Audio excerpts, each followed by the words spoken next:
Hello, hello. Welcome to Conversations with the Future, where we interview ambitious teens with big dreams and inspire you to start working towards your dream career while you're in high school. My name is Okey, and I will be your host for this show. Stay tuned because you are not going to want to miss this.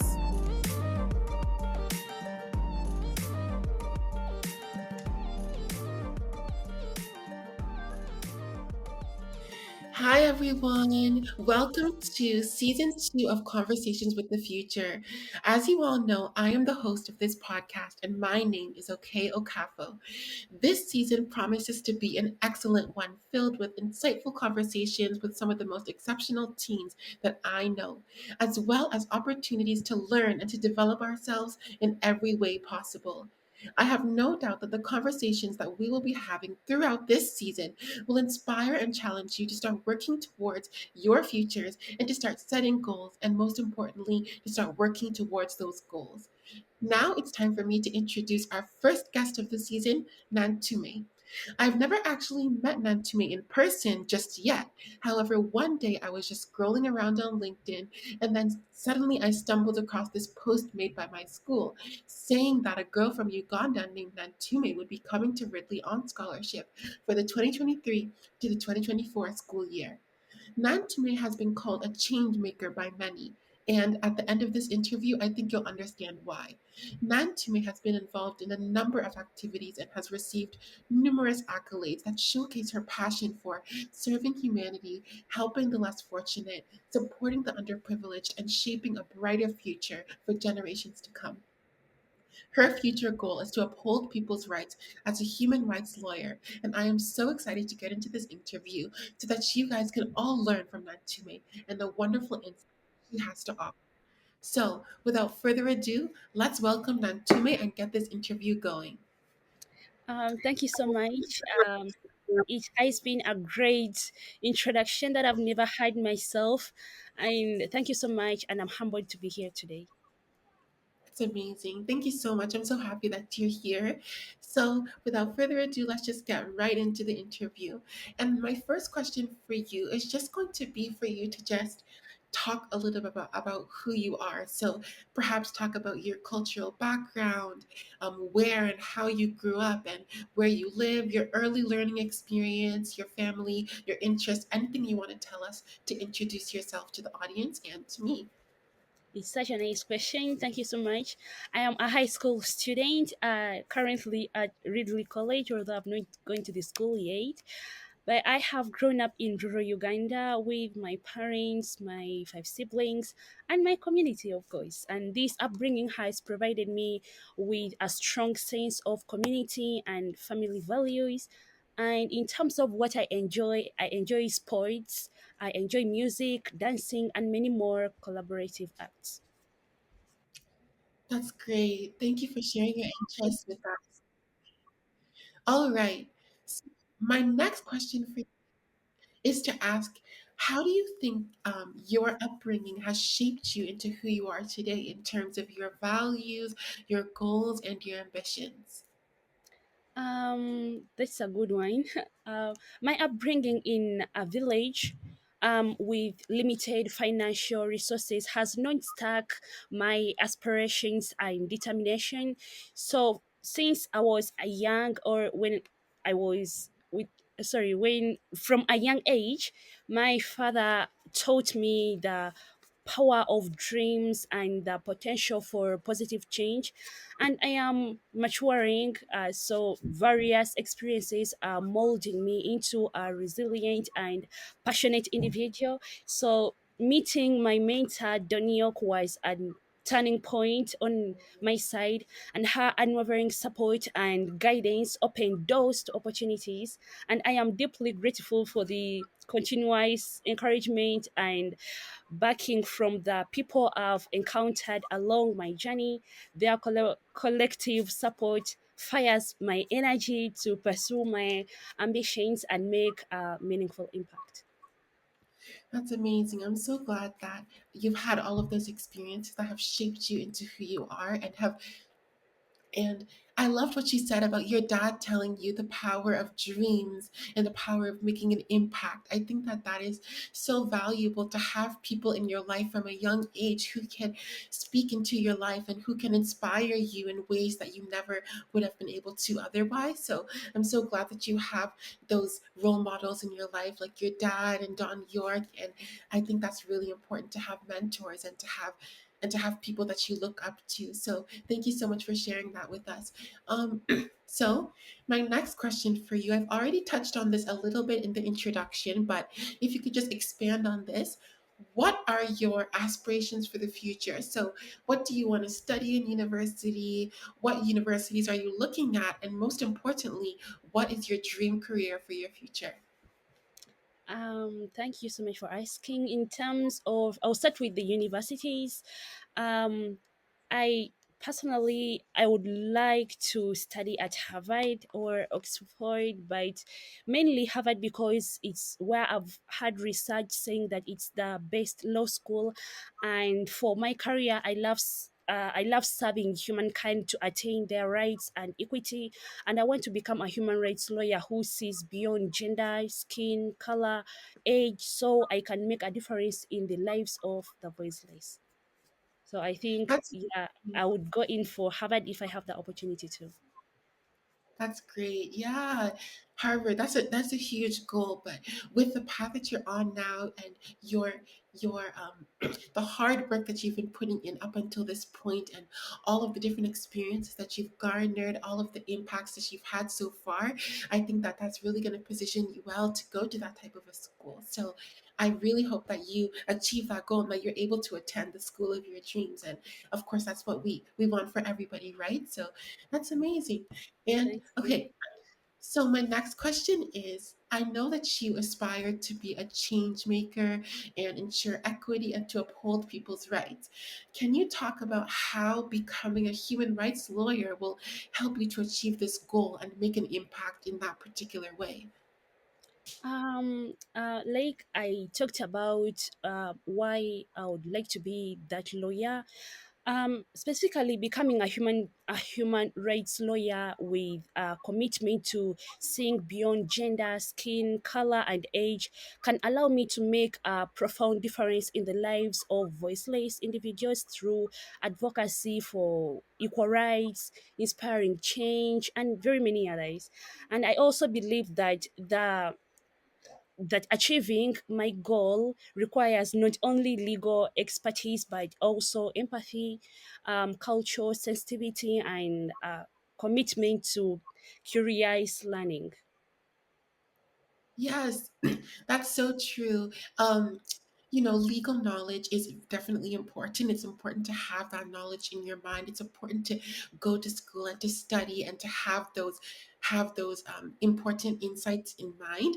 But of course, it's also important to have the soft skills like empathy, and care that together with legal knowledge, it creates a perfect combination for success and for you to make the type of impact that you're looking to make. So I'm so glad that you mentioned that. So of course, you need to go to school, you need to have the knowledge, you have to have the training, but you also need to have the skills too. You also need to have the right qualities in order to make that impact. So yeah, that's definitely true. And so the next question I'm going to ask you is what are the social causes and social issues that you're passionate about and why? Because of course there's so many different issues and causes that there are in the world. Um, there's climate there's climate issues, environmental issues, there is domestic violence. There's so many different things that are going on in this world that need solving. But what social causes are you the most passionate about and why? Like you mentioned advice, I really like looking at change or making change. But just like you mentioned that there are many things, I think I would mention three of these, but there are many, of course. I'm deeply passionate about several social causes and issues that impact our world today. And one of these is period poverty, and as it highlights the inequality and challenges faced by individuals who lack access to essential menstrual hygiene products. Ensuring that everyone has access to these products is not only a matter of dignity, but also a step towards gender equality. And of course, creating a chance for change makers that are facing this problem to bring their ideas and to face the world strong with the strong energy that they have. And the second one would be healthcare and education. And I think with healthcare and education, these are also close to my heart. And access to quality healthcare and education are fundamental rights that should be available to all, regardless of their socio-economic background. And these issues play a crucial role in breaking the cycle of period poverty and providing individuals with the tools they need to lead healthy and fulfilling lives. And the last one would actually highlight most of the things, but I will just make it brief. It's human rights, because this is something. It's something that I'm very passionate about, because the rights of every individual should be respected and protected, regardless of their race, gender, religion, background, or any other characteristics. Exactly. That's amazing. So, your three passions are number one, period poverty, number two, healthcare and education, and of course, human rights. That those are three very important social causes. And as we go through this interview, we're going to learn a lot about actually what Nantume has done in her life so far to try and combat these issues and create solutions, innovative solutions to solve them. But before we get into that, I just want you to explain to us a little bit more about period poverty because it's something that a lot of people don't really know about. Like, for example, this may come as a surprise, but I never knew anything about period poverty until this year because at my school, in grade 10, we had something called a transdisciplinary project. So we were responsible for picking one of the UN SDGs. You know what I'm talking about? Those sustainable development goals. Choosing one of them, and then we had to develop a project in order to solve one of those issues within our local community, which is the Niagara region. And so before we did that, we did something called a community exploration, which was just exploring some of the different things in the community that we can do, that we can tackle. And one of the things that we learned about were period poverty, and that was the first time I was introduced to the concept. And one of the key things that you said in your response just now is that um, improving period poverty is important in order to restore gender equality. But I'm just wondering how that how that exactly works. How would fixing period poverty create more gender equality? Because I'm curious about that. I'm sure that a lot of other people are also asking that question too. Yeah, that's a nice question. Thank you so much for asking that. So, gender equality on period poverty is basically on issues that are under period poverty. So, with period poverty, many girls are going under teen pregnancy in the way that poor girls are trying to look for sanitary pads. For example, in my area where I am, and these girls are impregnated because they want to have money to buy sanitary pad, and other girls drop out of school because they're being ashamed. So some people are not able to have these experiences according to where you're having education, but when you come to villages, when you come to some areas, these are happening very, very, like, almost all the time. And this is leading to gender inequality in the way that girls are not being able to have education when they are going through period poverty. They're not having equal opportunities due to period poverty. They can't move, and there are these rules that are being put, like, according to cultures, where girls, when they're having their periods, are not able to go to church, maybe to also the, like, mosque, those places where they worship from, and all those are not the same as men. Like, they're not, men are not having that. So that's what I could also consider as gender inequality. It's also among the inequalities I could mention, and that's just to outline a few. So yeah. I think that gives some sense on the point. Yeah, it definitely does, for sure. It's I'm so glad that you were able to explain the connection. And yeah, you do make a very good point that period poverty does create gender equality because men don't have to go through those males, they don't have to go through those same experiences, and they don't have to suffer during those particular periods of time. So yeah, I think that it's really important that we get this issue fixed. And I know that in places like Canada, the United States, in developed countries, this isn't really that much of an issue. But in rural, in underprivileged countries, this issue is a lot more rampant, and we may not necessarily see it in our communities, but it certainly does exist in other communities like yours, for example. So one of the things that we do need to talk about today is your MYP personal project, which was specifically geared to fix this issue or to create a solution to this issue. Anybody who doesn't know what the MYP Personal Project is. Basically, schools that are on the IB continuum, schools that have the IB program, there's something called the middle years program for, I think, grades 6 to 10. So both Nantume and I just finished MYP. And the personal project is basically something that allows you to explore a personal interest through something called self-driven inquiry. And it provides the opportunity for you to demonstrate and refine specific skills.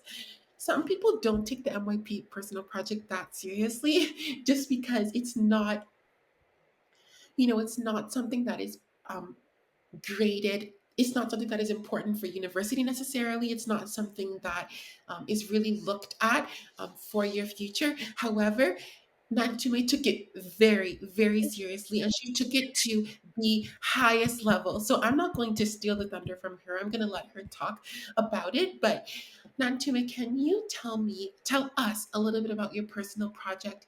Why did you choose to support girls in your village who are struggling with period poverty for your PP? Um, Thank you so much. I always feel so happy when I talk about my MYP personal project. This took place at a school called Sheningeten International School where I was studying online. And here I had an opportunity to have my mentor, Don York, and she was my supervisor for this project. It was about early marriage, teen pregnancy, and period poverty. And Mhm. this was supervised by my mentor and supported by my school, my former school, Shenyangatan International School. And there were many teachers who supported this project through raising awareness, through fundraisings, and it was made by many teachers, including Miss Denise, many students, including Corina and the student council members. And I all the time when I talk about this, I'm always very happy and very excited.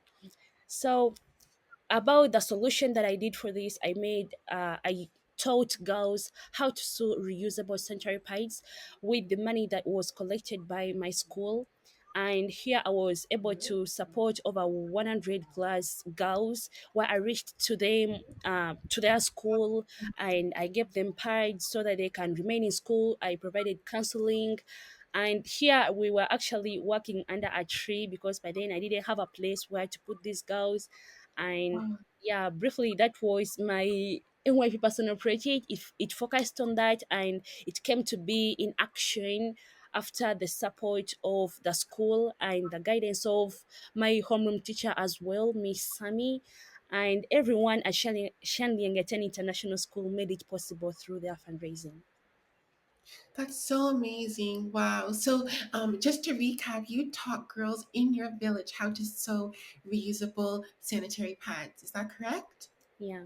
Yes. That's incredible. That's I think it's really important for us to have these types of projects and for us to help our communities. And I think that what you've done really has really made an impact. And I'm sure that all of these girls are really grateful to you for the work that you put in to help them. And I definitely think that the work that you have done so far is definitely going to make a long lasting impact on these girls in terms of gender equality and in terms of ensuring that they have the best opportunities possible for their lives. I think I forgot to mention something that I've been this girl suffering from period poverty, and I didn't have a chance to open my voice. When I started this project, people were like, "You are a poor girl, and how can you tell us to give you our girls that you're going to support them?" So it was a lot of experience and a lot of learning from this project. So Yeah, it was through my mentor that I had, and she was always there for me, and my community, my family, they were all always there. So it was somewhat difficult, but I'm so passionate and I don't care about how difficult it was. that's amazing. Okay, so now that we've talked about that amazing project that you took on, let's talk about how you were being hosted as a keynote speaker at the Changemakers conference at Frankfurt International School. That's amazing. So you flew to Frankfurt International School to be a keynote speaker. Excuse me. So can you talk about that? First of all, what was the conference? What were you talking about? Why were you invited? Just talk about everything because that's an amazing accomplishment that you had the opportunity to speak at this amazing school. So tell us about that experience. um it's very amazing for me to talk about this. This was still, it started at Shalyangaten International School before I left the school. It was a debate where it was joined by Inspire Citizens with Mr. Steve and Mr. Scott, who joined online, and we were also online, only the students were at school. So here I was able to talk through for a debate, and I was joining with my brother as well because we were both at the same school. And here, after the podcast, my mentor Don York still connected us to those people that inspire citizens, and we were hosted on the podcast. This was through the podcast was about my brother's well project. He made a well for over 600 households here in our village because we didn't have clean water to drink, and his Wow. MYP personal project was about that. So they called him to speak on a podcast for Empathy to Impact, which was Hmm. hosted by Mr. Scott, and we were so proud of him. And I was also called on that because we were all living in the same village and we were all seeing how the well was going. It was such a nice experience. So here, after the podcast, Mr. Scott continued his podcast making, and he landed on a student called Finley Johnstone. He's in German at Frankfurt International School, and when he shared the podcast, he shared our podcast with the team, the Changemakers team at Frankfurt, and they were inspired by our work and how we were doing everything. So they also wanted to support us with a shallow well in our nearby village, which is going to be supporting 800 local households.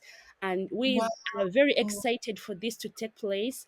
And about the conference, it was such a very magical experience because that story is how we got to be connected with the Changemakers Conference event, and there we were with Miss Mastersoin, who was working with Finley, and she was like, "Do you guys want to come to the conference?" And we were like, "Yes, we would be very humbled to be there." Then we were hosted, and it was such a very nice experience. I was actually very happy that it was my first time also to see my mentor Don York and very many other people, and it was my first time presenting in front of very many people at the conference. It was such a nice experience, and also all the flights and everything were covered by the school, Frankfurt International School, and we are very proud of them. And where we slept, it was also supported by Dr. Johnstone, Mike, and Lina with their families. These are the people that supported us with where we slept, and they were very, very amazing. And we had a very nice time there. and everyone actually supported us, including all the school community. And I extend my very, very, I don't know, I extend my thanks again to all the entire FIS team. That's so amazing. So, your brother also had his own MYP personal project as well, which was to make a well um, to serve how many households? Was it 600? Did you say? Yeah, it was 600 local households. That is so incredible. And I think that these MYP personal projects that you and your brother have done, they are so based in service and based on, helping your community and, trying to make the world a better place. And I think that's really beautiful. And I'm glad that in your personal project, even though it was a personal project, you were serving others, which is just so beautiful because you were impacting your community through your project. And I know that the impact that you made and the impact that your brother made was really valuable to everybody who it served. So, thank you so much for talking about your experience. And yeah, so the next thing I want to talk a little bit about is the fact that the story of your MYP personal project has actually been featured in the International Schools magazine in 2022. And what you said to me before is that this was a dream come true. So, can you talk a little bit about that? Yeah, this was a dream come true, and I still got this connection from my mentor in New York, who connected me to one of the events called Earth Echo and Documentary, which I joined in 2020 when I had actually just met my mentor. So here I was able to meet Miss Shay Asesio. She's the one that helped me to be featured to the, oh my god, I'm even just like so excited to mention this because it was a real big dream come true that I can still see my story inspiring people. And that's what I really like feel happy about, when everyone can be able to share what they do and many people can pick from that and they feel inspired, and we can make a world a better place for everyone through creating change. So this was supported by Miss Shay, who helped me throughout the whole process, and then we got the story featured. So yeah, of course it was a dream come true. That's amazing. Yeah, I definitely agree that I definitely agree that it's really amazing when you make an impact on other people in your community. That's amazing. That's great. That is the goal. But when you have the story of your projects featured on an international magazine, that's not the main goal that you had. Obviously, your main goal was to help girls in your community. But what's great about having your story published like that is that other people in the world are able to learn about the work that you have done, which then inspires them to make change as well. So of course you're getting recognition and that is amazing. But I think what is really valuable about your story being featured in an international magazine like that is that other people, other students just like you, just like me, are able to learn from what you have done, are able to be inspired to do amazing personal projects and amazing passion projects like you have done. So I think that your story being out there in the world is really going to motivate other people to start, working and striving for change and for social equity in their communities as well. So that's that's really incredible. All right. So now we're going to ask the big question. So many people can attest to the fact that one of your strongest qualities is your work ethic and your drive. So, my question for you is what motivates you to work so hard in everything that you do? Because you are working so hard in school, you're working so hard helping your community, you're doing so many amazing things in your life and at such a young age as well. So, I'm sure a lot of people are wondering right now, like, what is your motivation to work so hard? This is indeed a big question, like you said. So, my motivation, or what motivates me, is a combination of factors. And I could say this includes my background and my family influence me deeply, providing a strong foundation. Also, my aspiration and the guidance of my mentor, they motivate me. Yeah, and furthermore, I could mention the support I receive from everyone around me compels me to make the most out of their belief in me and adding significant value to their faith and encouragement. So this fires me, and I feel like I should do everything. I should do something to also make change in other people's lives. And I Yeah. really like this. Yeah. That's amazing. Yeah, I definitely agree.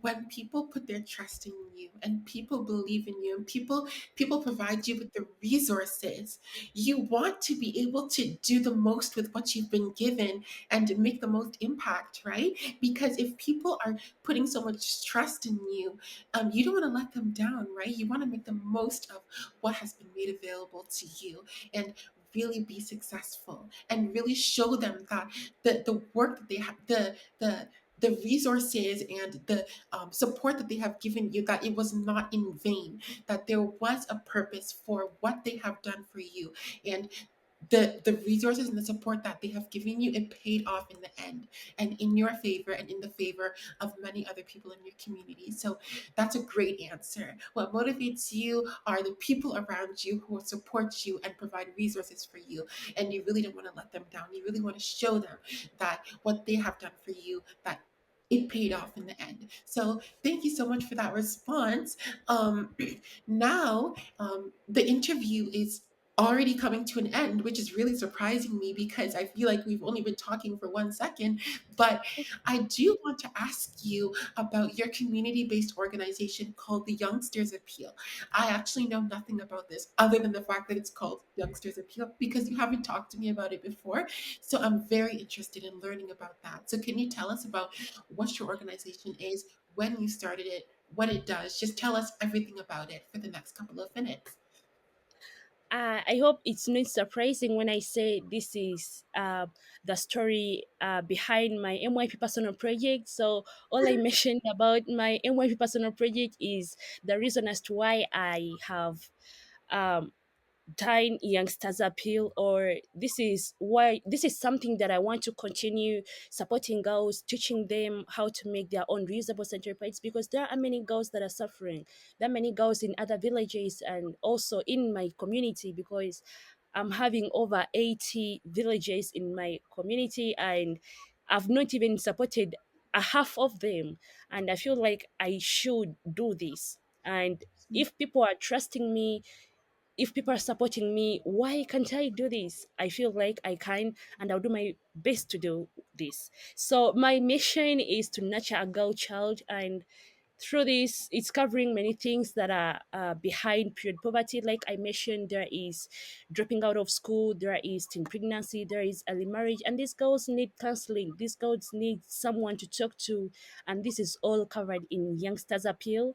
So yeah, that's all about Youngsters Appeal. It came after my MYP personal project, so I want to make it big such that I can still continue supporting girls and reaching out to people, help supporting them, sorry, asking them for help so that I can help these girls, because I'm not helping alone, but I'm helping with other people that are supporting me on this.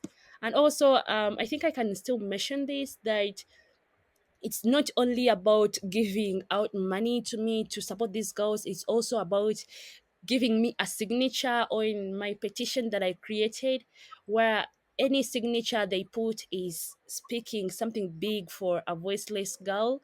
And these signatures, when they reach 500, then I'll be able to present this to the government and ask for their big support. Yeah. So that petition, is that something that anybody can sign regardless of what country they're in? Yes, yeah. Okay, so what we're going to do is, if you don't mind, we can get the link to the petition and I can actually put it in the podcast description so that people who are interested can actually click that link and can actually sign their signatures to increase the impact of what you're doing. Is that something that you'd be interested in? Yes, yeah, sure. Yeah. Yeah, okay, so we'll make sure that we do that. All Thank right, you. so we're coming to an end now, but what I want to do before we end is just to ask you to give one piece of advice to anyone who wants to become a change maker in the future, because I know that ultimately what you want to do is you want to become a human rights lawyer, but really what you're trying to do, through being a human rights lawyer is you're trying to make change in the community. So can you give us a piece of advice, give people a piece of advice for people who want to become change makers and really want to drive change, positive change in their communities? Thank you so much for giving me this opportunity to talk about this. Um, if there is anyone who would like to be a change maker, you already are because you feel like you want to be. Passion is the key to that. And when we get to know that united as one, our voices of change hold the power to make unbreakable bonds, creating a kinder world filled with compassion and understanding in every heart. And this is a quote I made on my Instagram account because that is where I make quotes.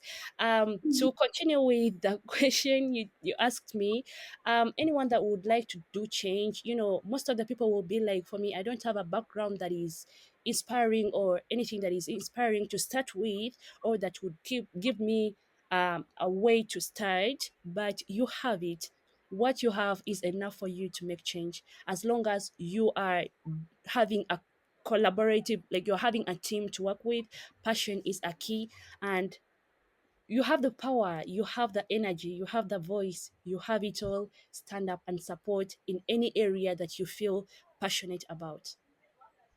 That's amazing. Thank you so much for your time, Nantume. I know you're a very busy girl, but thank you so much for giving me and giving us the opportunity to learn from you today.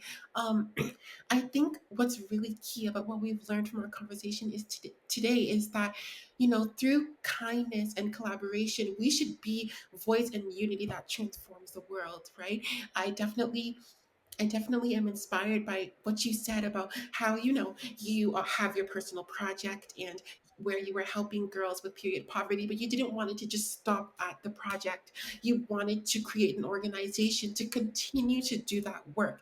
And I think that's really valuable. So, everybody, at the end of the day, what I want you guys to take from this conversation with Nantume is that, you know, we are change makers. If you have the passion to make change in your community, then you can do it, right? The key is, to work hard. And the key is when you have that passion, act on it, and you will be able to create projects and to create opportunities for you and other members of your community to help the underprivileged. So thank you so, so much, Nantume, and thank you so much, everybody, for listening today. Um, Thank you so much for listening. My name is Okey, and you're listening to Conversations with the Future. Bye.